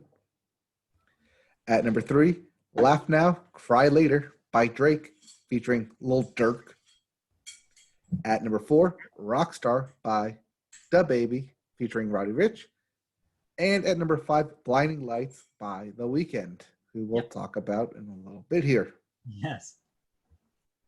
As for your albums charts, your Billboard 200, back at number 1, continuing its number 1 streak. Still at number 1 for Still at 5 number 1. straight weeks. Folklore by Taylor Swift. Yes. At number 2, Shoot for the Stars, Aim for the Moon by Pop Smoke. At number 3, Legends Never Die by Juice WRLD. Number 4, Hamilton, an American musical by the original Broadway cast. And at number 5, new this week at number 5, I believe, King's Disease by Nas. So real quick trivia bit for the 5th week of number 1 for Folklore that ties the current 2020 week record with, I believe, that Da Baby record that was number 1 for multiple weeks. So right, yeah, back in the beginning of the year. So if Taylor gets a 6th one next week, she will now have the longest reigning number 1 record in the year. But we'll see. And there's not that many weeks left to break it. She just has to beat Katy Perry. We'll see if she can. I think she will, but she also has to defeat Dua Lipa's remix album, which I think she can do. It's a remix album. I think she can manage. Yep. Anyways, if you didn't like any of those albums, okay, we have new releases. What am I listening to this week? I don't know what you're listening to this week, but here are the new releases. All right. Detroit 2 by Big Sean. Yep. The sequel to Detroit. I guess so. Gold Record by Bill Callahan. All That Emotion by Hannah Georges. Faith by Hertz. That hurts. Run Racket by Throwing Muses. And Fall to Pieces by Tricky. Yeah, I don't know what half of these are. I don't either. So unless there's some new singles being pumped out this week, I ain't listening to anything new. Nope. What I do know, though, is award shows. Oh, and we know award shows because, as we alluded to last week, the VMAs were on this past Sunday. Yes. Yep. And the 2020 MTV Video Music Awards performed pretty strongly in the ratings department, given the unprecedented COVID-19 circumstances. Yeah. This year's ceremony, hosted by Hustler star Keke Palmer, was down only 5% on last year in terms of total linear viewership. A total of 6.4 million viewers tuned in across MTV and the other 12 Viacom CBS brands on which it was simulcast, as opposed to 6.8 million last time around. That's a 400,000 viewer difference, which includes pre-show, main show, post-show, and encores, but not the after party or the after party, right, or the hotel lobby. No one shows those. Nope. Notable winners include The Weeknd's Blinding Lights for Video of the Year, Lady Gaga for Artist of the Year and the new Tricon Award, as well as Mask of the Night, or rather Masks, multiple of the night. Yeah. Real briefly, we should say that a lot of people's takeaway about this year's VMAs is, man, this was kind of the Lady Gaga show, wasn't it? Because it kind of was. Mm-hmm. So she showed up multiple times. And by multiple, I mean at least 5, because of 3 different award acceptance that she had to accept, a performance with Ariana Grande, mm-hmm. and then I guess a 5th time just because. It was a lot of Lady Gaga. It definitely was, and a lot of costume changes for Lady Gaga as well. Yeah. But masking was on point. They were weird. They were Lady Gaga masks, so they were experimental. Also, you don't have it here, but Taylor Swift won for director. Yes, she went for directing her own video. Yep. Cardigan, I believe. No, it was the video for The Man. Oh, The Man, that's right. Yeah. But yeah, it was an okay show. I watched most of this. I missed the first 30 minutes, but I came in for the rest of it. It was surreal. Like, I watched the middle of it where I want to assume it was J Balvin doing it. Yeah. No. Yes, he won. He won something, but I don't believe he performed. Okay. I believe that was oh, I don't remember his name, but it's a Latin artist. Yeah, that's when I tuned in, like towards the middle in the end. But yeah, Maluma, I Oh think. yeah, yes, you're probably Anyways, right, Maluma. yeah, But if you were on Twitter, though, one of the big trending points were the Black Eyed Peas yeah, for "Light Up Dicks," yeah, yeah. the glowing penis. I turned off my Oh, TV you when that shouldn't have. happened. As You soon as should. they said the Black Eyed Peas and they revealed them on stage, I was like, I don't need to watch this anymore. So when they announced the Black Eyed Peas, I had to explain why Fergie wasn't there Yeah, because it's the Black Eyed Peas featuring Fergie, according to yeah, Will I Am. right. Um, but But anyways, while I was explaining it, then I had the parachute pants and the swinging glowing penis yeah. as they But were before we shaking. get into specifics like that, I just want to talk kind of overall about like how weird this production was. So it was done basically surrounded by a green screen. So there was a Mm-hmm. stage, but everything else was digital. It's all AR, And which they've done in the past. all the performances were also done this way. So it allowed the performers to be creative, I guess, in ways that they would have not been able to if it was a analog presentation. Um, and so yeah, some of the stuff was pretty crazy, like the Doja Cat performance where she was literally on like a asteroid hurtling through space. The Lady Gaga and Ariana Grande stuff where you had like giant rock outcropping above them, and just like it's Yeah, interesting. that's the great thing about going digital and going full streaming, I guess, and not performing to a live audience is you can get away with doing AR stuff Right. and having a camera pan around you, or at least make it look like you're moving through space when you're actually not. You're just sitting still. Yeah, it was neat. It does make you think about like what the future of that kind of stuff is going to be on award shows. How Mhm. much of it is going to be catered towards the home audience as opposed to the live audience. And yeah, it does give you like visions of the future in that way. But Miley Cyrus can still, for some inexplicable reasons, wrecking ball style ride a disco ball if she so chooses, which she did in this Well, I think that's because Lady Gaga took over the disco stick. yes. So yeah, it was a weird night. So yeah, as we mentioned, Lady Gaga won the Tricon Award, which my interpretation is this is what they've replaced the Video Vanguard Yeah, Award with, that's what I figure they did. The Michael because Jackson they Vanguard don't want to Award. call it the Michael Jackson Video Vanguard Award Mm-hmm. anymore. So they've apparently just wiped the slate clean, like completely, and just said that's done. We now have this new thing. And Right. depending on the source, it seems like there's all sorts of reason for it, why it's called that. Some The people, Triguard. the Tricon. So some people Tricon. are saying that it's because, oh, it's for artists that have spanned 3 decades, which Lady Gaga has only done by like 1 year. I If you guess. No? Do count we want to 2000, count 2020 if you count as a 2009 follow? and 2020, then yes, she has. Yeah, that's what I'm saying. Do you want to count that? No, I see it as like 3 separate icons. So that's the other thing, is that there's like, oh, but it's also called that because you're an icon in 3 ways, Yeah. which I guess, but they didn't actually demark like what those ways are. But I think that's on purpose, so that way they can be ambiguous 3 ways as long as you cross the 3-way.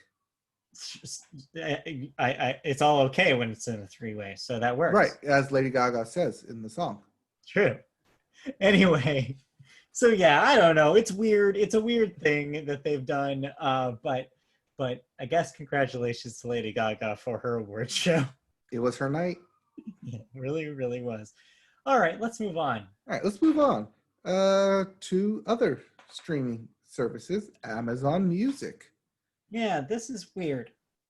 So, Amazon Music, as much as we hate Amazon here, or rather CEO Jeff Bezos, they are letting artists deliver live concerts and other live streaming sessions from Twitch directly in the Amazon Music mobile app, giving them a new way to reach fans during this pandemic, according to Amazon itself.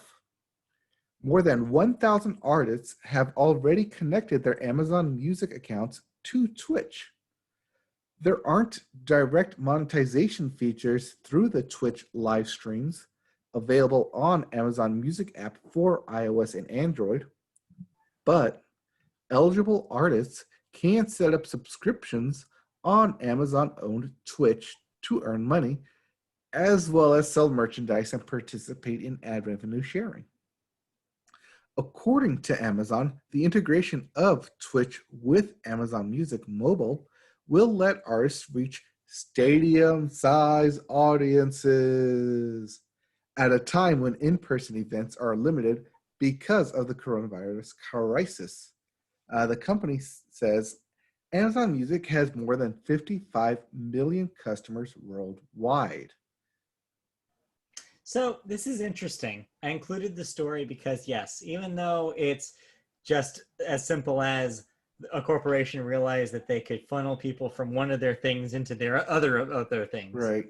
it also is kind of an interesting concept during this time where artists will have a very easy one-stop shop to do streaming services, and the subscription model allows them to have like a streaming schedule, just like a Twitch streamer like playing video games would, where they would be like, oh, and then you could set up notifications that way. It's like a really good way for Amazon to basically take all of those ideas that were being used by third parties that we've seen kind of spring up over the course of this quarantine and put it in a place with a name that everybody recognizes. Yes, it sucks that it's Amazon, and there's that whole like part to it, but it's interesting, and I think we'll be seeing a lot of this. I mean, it makes sense. Take the live portion from Twitch, smash it together with music, which currently isn't live, but you know, people want to hear it live. Yeah. Meld it together like a peanut butter and raisin sandwich. And thus you have this meal piece. Yeah, something like that. I don't know. It's interesting. But yeah, like I said, I wouldn't be surprised if this becomes, at least for the bigger artists, this becomes the place to watch streaming concerts up for them. Mm-hmm. So. And I can see, like, I don't know why it hasn't been done, but just live broadcast streaming concerts in general, in person. This allows that to happen. It is a way that you would think already be done, but I understand that people want the live experience. But if you can't attend the live experience, yeah, and if you're only going to put on, like Taylor Swift, 3 shows ever for a concert, yeah, it's a way to make extra money without selling extra tickets. Well, we'll see what happens with it. Yep. All right, let's move on. All right, let's move on to some thoughts. Oh, wow, more thoughts? What is this? We're going to have thoughts in everything, aren't we? Sort of. Maybe.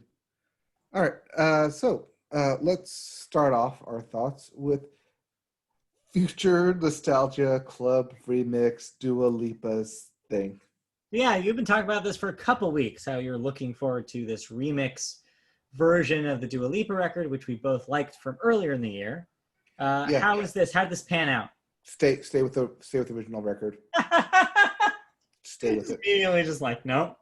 Didn't need to be made. Some of it is good, but most of it is, oh, I let my DJ friend mess around with it. Got it. Just it happened in much of the same way Lion King 1.5 happened. It didn't happen. Wow, okay. But yeah, just stick with the original Future Nostalgia from Dua Lipa, and it's okay that this exists, but if you don't want it to exist, that's perfectly fine too. Yeah, fair enough.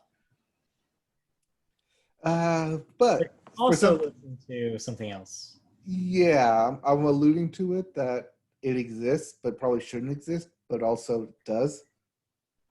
And that is Katy Perry's new album, Smile. Yeah. So I was close to listening to this. I say close because I considered it multiple times and ultimately did something else all of those times. Did I make the right call? So I didn't want to listen to this, but I had to mow my lawn, so I had to listen to something. And so I was like, okay, I have 20 minutes here. Let's listen to Katy Perry Smile. Okay. I'm glad I was doing something else because it's not good. No, I've heard some Not pretty good. good things about this. Even So this was supposed to be her return to form because her last record, Witness, was a swing and a miss. Also, I listened to that thing. It was this preachy, like techno poppy mess that was just like didn't work on any of the levels it was trying to work on. So this time she made a big deal about like, oh no, like this is like a happy record again. I don't know. How many times are you supposed to repeat a hook or a chorus? Depends, I guess, on how much you want them to really remember it. Take a guess. Like on a good song, how often should you repeat something? I'd say there's probably 2 to 3 choruses in an average song. Okay. It's like 5 to 7. Oh no. And not even like at the end where it's just repeating. Yeah. No. Yikes. It's not good. The stuff she's even talking about, it's like, sure, like it sounds like something for a teenager, but you're also a 30-year-old woman, I assume. We probably should be singing about this stuff and leave it for other people. To be fair, I think she's only like 36, maybe 35. No, I don't yeah, look, you can look it up, but I'm pretty sure she was like 25 when Teenage Dream came out 10 years ago. So she is 35. On it. Anyways, so yeah, but I see what you mean. Yeah, it's not something I want to hear a 35-year-old speak about. Talk about high school. Yeah, but how come then Taylor Swift gets away with it? She's 30. No, she's not. She's always 18. Or 16, whatever that song is. 15 is the song. 15. But no, she is 30. I hate to break it to you. I don't know, but it was much the same way as that, what was that country artist I said the same thing about a while ago? It was this year, I know that. I don't remember. Tori? Country artist? You Tori? tell me, they all blend together. She had an album this year. I'm blanking. I don't know. It was kind of the same thing where I don't want to listen to I think she was 28 at the time. 28-year-old talk about like when she was 15 and doing dumb stuff. As if she is herself 15 and doing dumb stuff. Maybe it's just music changes. Music taste changes. Perhaps. It's just not good stuff. So try and save me. Did you listen to something good? So I did. I'm 0 for 2 here. I did, but there's a caveat. There's an asterisk to this one because it's technically not really new. And what I mean by that is, despite the name of it, so I listened to the new Angel Olsen record, Whole New Mess. And despite what the name implies, it is not wholly new. Because if you recall, 1 or 2 years ago, when I talked about her last record, All Mirrors, which actually ended up on my top 5 that year when we did our top 5s, I had talked about on the podcast about that record being originally an acoustic record that she had decided to instead put a bunch of production behind and orchestrations and put out as that record. Do you recall any of this? Okay. Nope. Well, this is that acoustic version of that record. Okay, maybe. Yeah. So yeah. I know Angel Olsen is a familiar artist to the podcast. She had debated about whether releasing the original version for a while, and she decided ultimately to release it this year. And in a way, it's perfect timing because even if you didn't know that this was material that had already been recorded in a different manner, it works as kind of an intimate, like quarantine style record because of its acoustic nature. It's very pared down compared to the versions of these songs that ended up on All Mirrors. The songs like are pretty much the same songs, but the different take completely changes the vibe of it. And so yeah, it's really really good. But yeah, I enjoyed it. But like I said, there's a caveat. It's technically the same songs as that previous record. So if it sounds familiar to you after listening to that, that is why it does. But does it sound good or better? Because acoustic albums can be better. And that's what I'm saying is it's a different vibe that actually does really fit this moment where we are seeing a more kind of pared down sound overall than pop music. Besides the exceptions to that. But yeah, with stuff like Taylor Swift Folklore, we are seeing like these sounds kind of get smaller. And yeah, so it's an interesting time for her to release this. But yeah, I enjoyed it. And it in a way, it's kind of her career coming full circle because she used to do acoustic records like this. She was kind of a folk adjacent artist originally.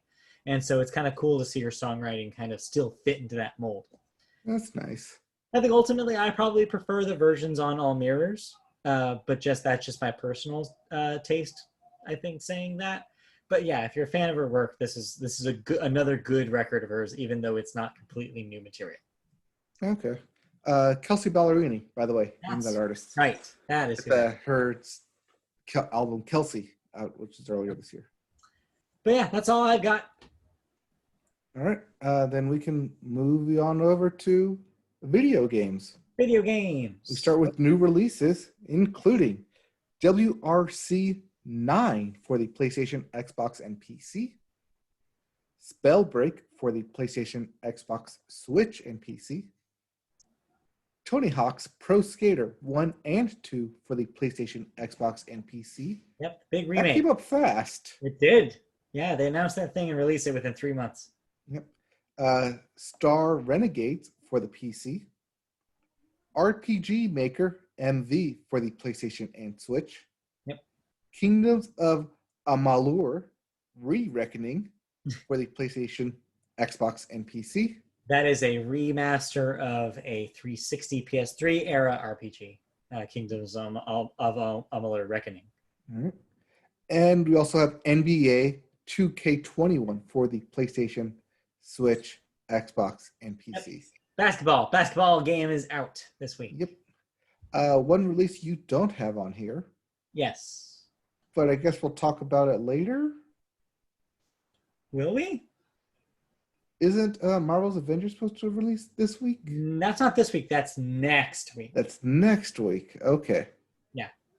Well, because I had seen people like start streaming it and playing the whole game. Some people have early access to that. But I think that was by the deluxe edition, we'll ship it to you early. I believe it's one of those things. Also, media got their copies this week, so you're seeing reviews start to hit and impressions start to hit. Right. Okay. For the final game. So that will probably be next week then. I think that, yes. I think actual retail copies are out next week. Okay. Well, while we're on the subject of it then. Yeah, let's talk about that one first. Yeah. Marvel's Avengers is our news story because the beta has ended. Yeah. Thoughts? Prayers? We already talked to death about what we think about that game. Let's talk about, though, how it performed as a Yes, because Square Enix did a new War Table Roundtable where they revealed that over 6 million of us players signed up to participate in the Marvel's Avengers beta, where in an infographic, they proudly were sharing stats from the beta in which they revealed players spent a collective 27 million hours in the game. It's a lot of hours. Yeah, but with 6 million people signed in, that's roughly almost 4.5 hours per person. That's about right. It's pretty good, actually. Actually, that's probably what I spent playing it too, combined. I pushed that average down a little bit by only spending like an hour and a half with it. But still. Well, during which there were over 33 million Miss Marvel and Biggins, 200 million Hulk Smashers. I'll go for a Hulk Smasher. And 3 million enemies defeated. I'm sorry, 300 million enemies 300. defeated. And there's more too, with 175,000 legendary gear being discovered and 22 million Hulkbuster summoners being performed, with 3 billion hours being spent played as Tony Stark's alter ego, Iron Man, during which 29 trillion kilowatts were generated by his arc reactor. They got into some weird, silly like stats at some point in there, but really the takeaway is that their weird beta risk paid off, I guess, which is it got a lot of people thinking about and playing this game before release. It definitely got a lot of people playing on it from what I've seen and watched the roundtable and watch other people's reactions to it. They fixed a lot of stuff that people were complaining about, mainly frame rate drops. Yeah. I mean, well, it's only a matter of time until we see whether any of this actually translates to game sales, though. Yes, but also note that much like with these betas, a heavy day one patch is already in the works and already being implemented. Yeah, get ready to spend a while installing this thing. Yep. So I've been going back and forth on whether or not to actually buy and play this game. Mm-hmm. I'm still back and forth. Don't know where I'm going to land. Coin flip on this thing. I am going to say probably no, because if you do, it's going to be a big time investment. You're going to want to try to do everything that the game has to offer. And as somebody who is currently in the Destiny hole, I advise against it. Right, and as someone who has mentioned this is like a Destiny grind, games as service setup that they have going on here. Yeah. So up to If you I'm- get that energy in your life. I And a currently game have that's not as none good of as that. Destiny. I currently have none of that energy in my life, though.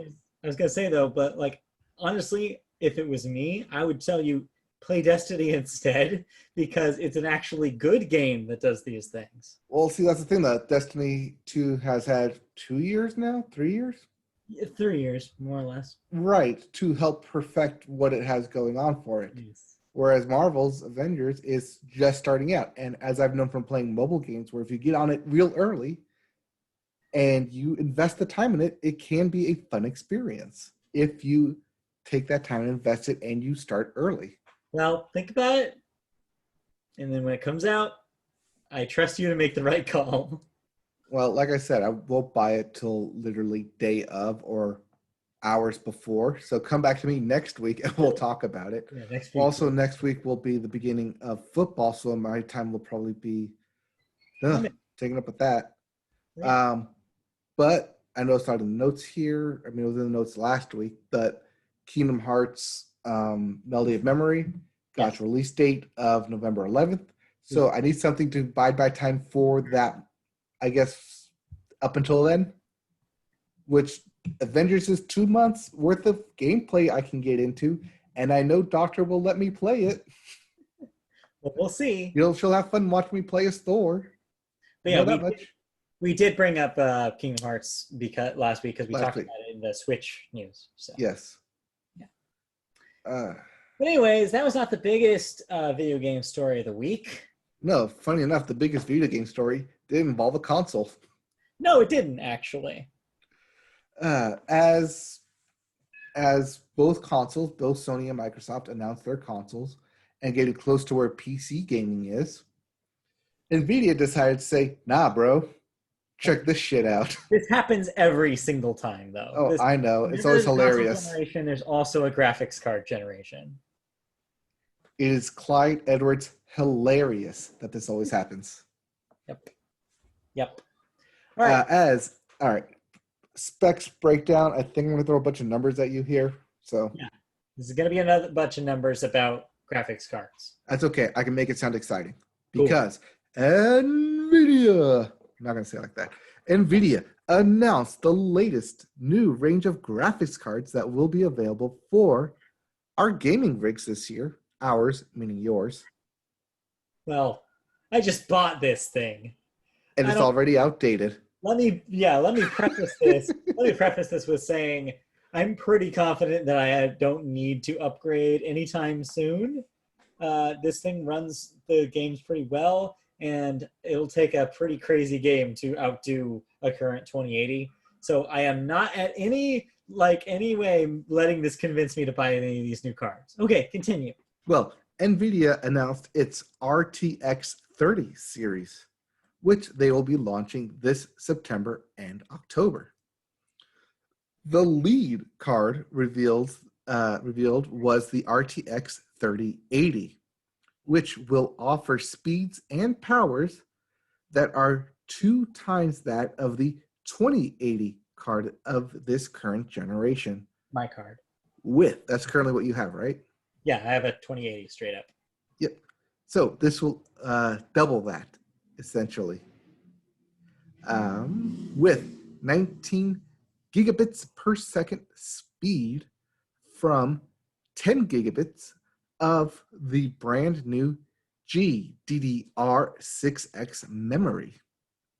This will lead the way in making 4K 60 frames per second gaming a reality for home gamers when it releases at the surprisingly affordable price, and I really mean that, surprisingly affordable for this, $700 starting price. Consider that for a second, though. That is probably at least $100, if not more, expensive than any of the consoles are going to be in November. Just keep that in mind. It's still not cheap. It's still an investment. Mm-hmm. Next to be unveiled was the RTX 3070 card, and we really like the look of it. To editorialize. Yep. It's sitting below the 3080, naturally, because it's a 3070. Yeah. Its main selling points are still extraordinarily attractive, as it'll be toned down a bit by having 8 gigabytes of GDDR6 memory, but will still offer performance that's double the 2070 and comfortably faster than the current behemoth of the 2080 Ti. And all of this for a modest $500. Sure, yeah. And given the success of the very top tier graphics cards, the Titan RTX being the current mega card, NVIDIA closed out the GPU reveal with the RTX 3090. This is a monster of a card that will sell for only the price of an actual computer. Yes. $1,500. Yeah. Which is only a bit more than the current gen 2080 Ti, and offer up to 50% more speed and performance compared to the RTX Titan with its 24 gigabytes of GDDR6X memory. It is quite mind-boggling in terms of price and power, but not totally off the table for those building mega machines. NVIDIA is referring to this card as the BF GPU, aka Big Ferocious GPU, but you know what the BF stands for. Boyfriend GPU. Big floppy GPU. Yep. Floppy is hanging out there. Everyone to see. I mean, this is literally NVIDIA big dick swinging here, guys. I saw the infographics for these things, and it was like, oh, you thought we stopped here? Ha ha ha. Let's zoom back, and I'll show you what we really do here. Yeah, it's really telling that they don't have any equivalent to the 2060, the low end card this year. They're just like, nah, no low end, just mid, big, best. Like, they're not even playing around this year. They know what their market is, and their market cares about big performance. And all three of these cards will deliver. It's like when video games dropped the silver and bronze and just started going gold, platinum, diamond, titanium, alloy, whatever. Triple S, XXX. But yeah, I mean, really all you need to know here is that these are going to be the new standard eventually. Once prices come down, they'll be a little bit more affordable and most people can start using them. But for now, the only reason to upgrade is if you're building brand new right now and you can afford to, or you have a slightly older thing that needs to be upgraded. This is, I guess, makes you like have a reason to do it. How slightly older are we talking here? 5 years? Yeah, that seems like, I think that the people, because the tricky thing, and I'm just kind of learning, being kind of into this world for the first time, I'm kind of learning these things, but the thing to remember is that you have to have a pretty modern CPU in order to run these modern graphics cards. So you can technically upgrade an existing computer with these cards, but keep in mind compatibility, because a lot of those old boards will not be able to take a newer card. So just do your research if you're interested in all about having this power. But I think my takeaway here is that don't feel like you're being pressured to upgrade quite yet. Give it time. The existing cards can still handle the upcoming generation of video games.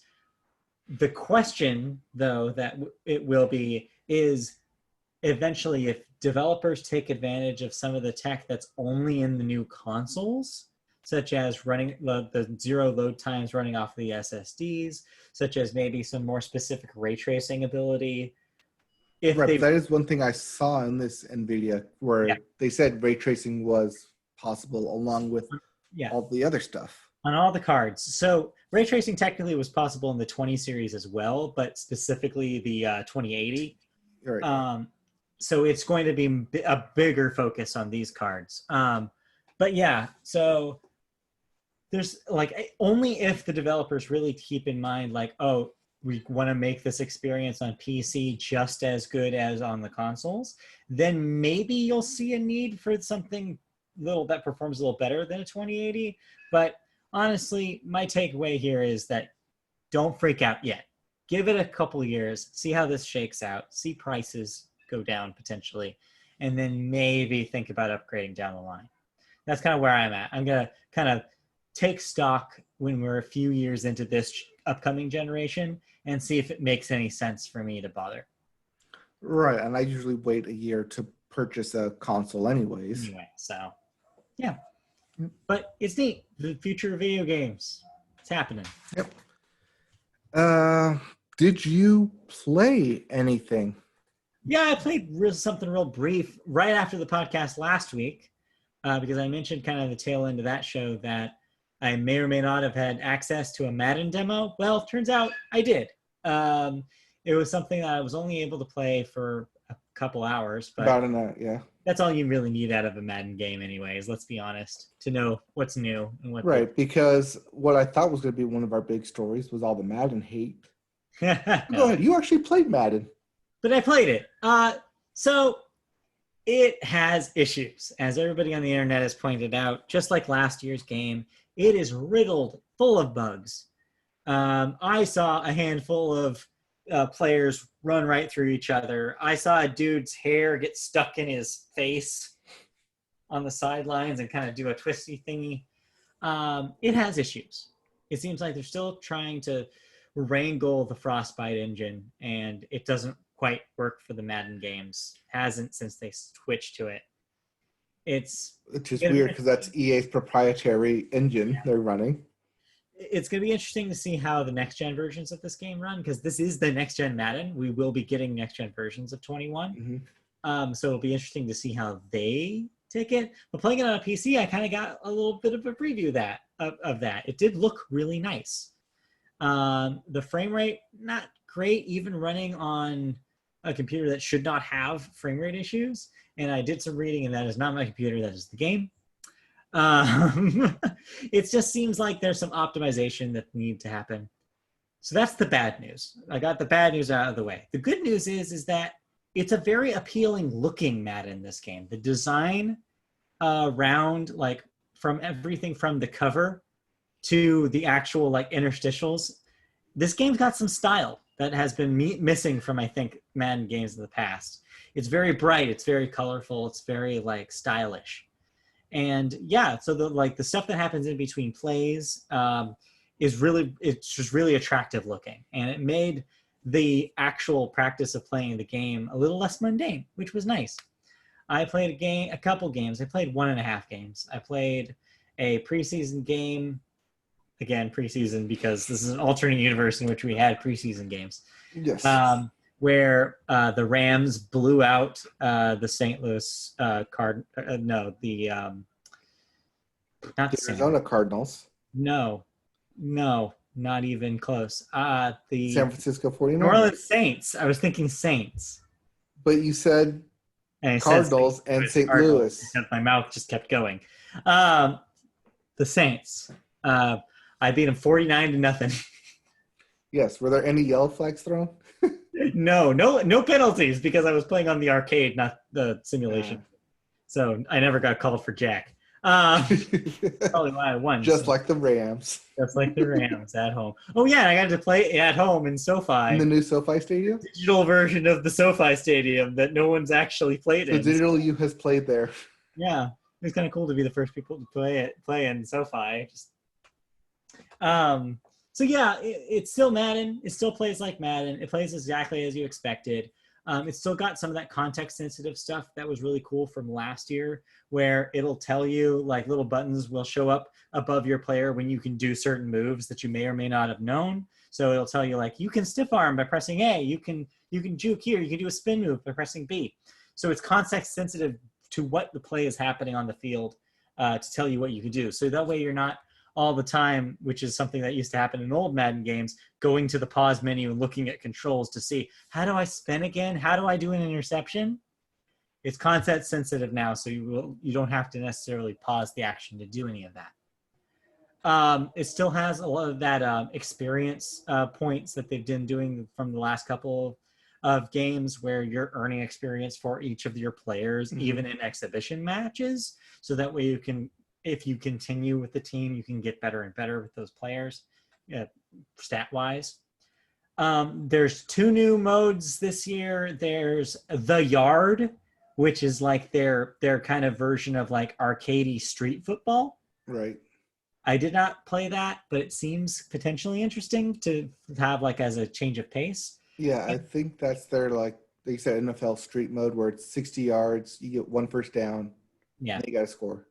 Yes. So it's a little bit faster, a little bit more. Yeah. There's 7-on-7, I think. Yeah. 6-on-6, whatever.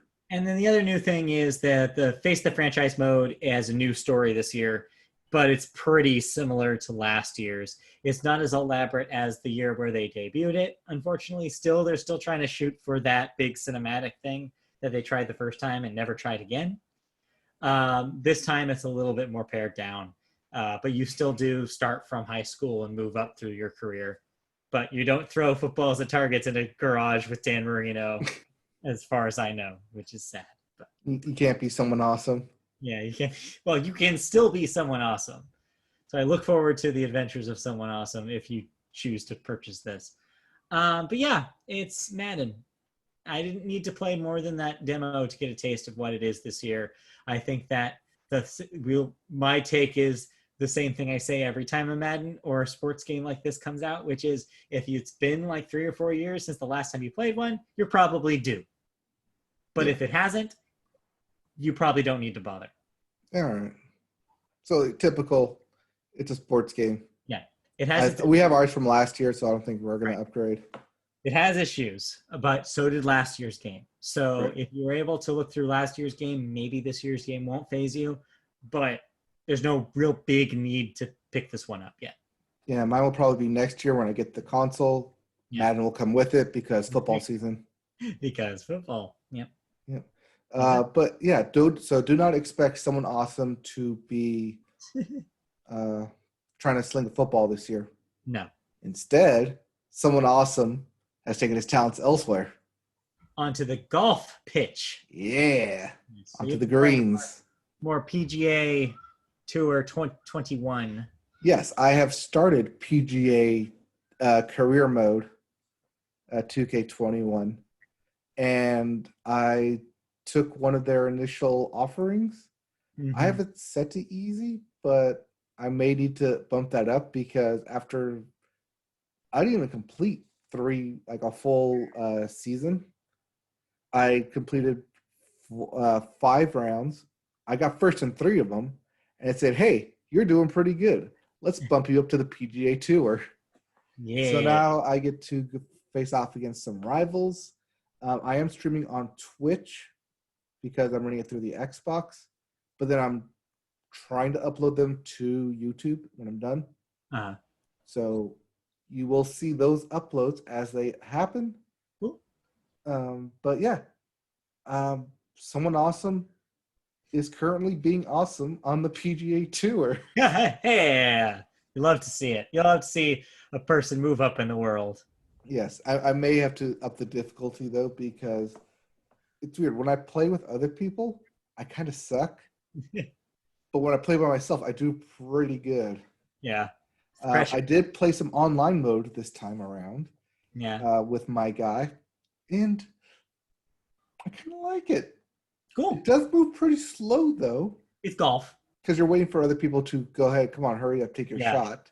Exactly, just like but real. I only think it's moving slow because because I cannot see them move, adjust their shot, try and figure out what they want to hit. Whereas I can on local play because it's online. It's like, okay, come on, hurry up. You're just there. You're just standing there. I see your guy fidgeting. Hurry up, make your shot. But other than that, I like the way it plays. I think it plays pretty fun. You do only rotate through the initial offerings of courses, but I'm gonna see. The game's been out for about 2 weeks now, and some of the creative courses should be popping in, including some local courses I'm excited about. Oh, how exciting! Oh, very exciting because, as you know, you've played there before. I think you walked it with us. The Newport Beach. Yep. Golf course. Yep. They have it. Oh, very cool. It is there. It is very accurate to part where they actually have streets and office buildings in the background. And even airplanes flying over. Do you have to actually control your guy across that bridge? No, it's automatic. But because that one hole is right next to the street, when you pop it up, you can see the street and the cars and everything on it, and also the planes flying over whenever you tee off. Nice. That's pretty cool. Eerily accurate and also pretty fantastic that someone's taken the time to create a local hole. Somebody who's probably around here somewhere. Someone created it for us. Yeah. You might know them for all you know. Hey, for all I know. All right, cool. That's great. I'm glad you're liking the golf game. Yep. So yeah, I will be streaming more of that on our Twitch channel, which you can find us by searching Media Boat Cast. Yeah, I believe it's twitch.tv/MediaBoat. Yep. Cool. But that is a good way to start plugging away because we're done with this episode. We're done. Thank you for joining us for this episode of the Media Boat Podcast. We'll be back next week for a new episode. If you want to see us in video form or on your YouTube channel, go to YouTube, search Media Boat Podcast to find us there. You can also hear us in audio form in podcast services such as Apple Podcasts. Search Media Boat Podcast there, and you should find our feed. If you want to catch us on social media, on Twitter, our handle is @MediaBoatCast. On Facebook, maybe we're on Media Boat Podcast. Just search it, find out if we are. And twitch.tv/video games. I almost did it again. Twitch.tv/MediaBoat. If you go to twitch.tv/video games, I cannot guarantee you will see something good. It might be porn. I don't know. Twitch.tv/MediaBoat, though, is where you can see you play some golf. Then you can also see some articles on MediaBoatPodcast.com. Hopefully we'll get back to spinning some of those up for y'all again. Taking a little bit of a break for life purposes. But yeah, that's all the things we've done in all the corners of the internet. So until next week, we'll be chilling. We'll be back next week, though, to talk about all the new releases, thoughts, and news that hits all for you. We may have thoughts for I mean, we'll have thoughts for The Boys, so that's coming up this upcoming week. We may have thoughts for Mulan. Maybe. That's releasing this week. Don't know yet because, as I found out today, yes, Disney changed up its promo and said that the premiere access will give you the film and everything. Yeah. But they also secretly announced, because I didn't see this anywhere on Twitter, but they secretly announced that it would be available to Disney Plus subscribers normally on December 4th. They're going to do the thing they did with Onward. 3 months. It's going to be a video on demand period, and then there's going to be just a regular Disney Plus release. Right. So this is a 3-month gap, which is standard. Yeah. I'd say standard 90 days. Standard 90 days. But it may convince me to hold off on buying it then. I think it may convince a lot of people to hold off on this, which is why I did not expect them to do it prior to release. Right. We'll see. We'll see what happens. But that premiere access does last for 1 month or actually it lasts until like mid-November, I think. Mm-hmm. So there's still time to buy it for premiere access if it gets like raving reviews or something. But I may hold off onto it until December. We'll see. I may spend that money on Marvel's Avengers instead. No, don't do it. Okay. All right. Thanks for joining us. We'll be back next week. Okay, back next week. Bye. Goodbye.